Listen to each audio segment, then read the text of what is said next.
வணக்கம் பவித்ரா. திருவேற்காடு அருகே அயனம்பாக்கம் இஜிபி நகர் பகுதியை சேர்ந்தவர் ஜனார்த்தனன். இவர் வெளிநாட்டில் கட்டுமான நிறுவனத்தில் பொது மேனேஜராக பணியாற்றி வந்த நிலையில் தற்போது சென்னை திரும்பி தனது குடும்பத்தாருடன் வசித்து வந்துள்ளார். இந்நிலையில் நேற்று இவரும் இவரது மனைவி மற்றும் மகளுடன் நேற்று சென்னையில் அமைந்துள்ள பிரபல மால் உட்பட பல்வேறு பகுதிகளுக்கு சென்று சுற்றி பார்த்துவிட்டு நேற்று இரவு வீடு திரும்பியுள்ளனர். அவர் வீடு திரும்பிய போது வீட்டின் முன்பக்க கதவு திறந்து இருப்பதை கண்டு அதிர்ச்சி அடைந்த அவரும் அவரது மனைவியும் உள்ளே சென்று பார்த்தபோது பீரோவும் திறந்திருந்து அதிலிருந்து நகைகள் கொள்ளையடிக்கப்பட்டிருப்பது தெரிய வந்தது.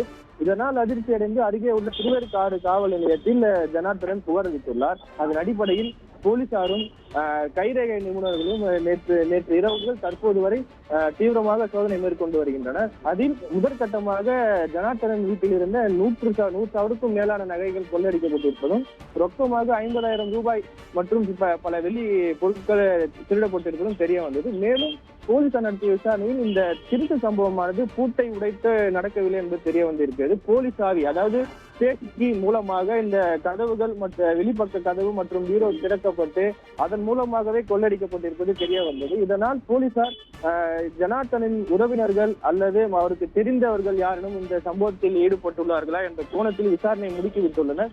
இன்று காலை SRMC சரக உதவி ஆணையர் தலைமையில் தீவிர விசாரணை மேற்கொள்ளப்பட்டுள்ளது. இது தொடர்பாக மேலும் பலரிடம் விசாரணை நடத்த உள்ளதாக உதவி ஆணையர் நமக்கு தெரிவித்துள்ளார். பவித்ரா, கூடுதல் விவரங்களுக்கு நன்றி கார்த்திக்.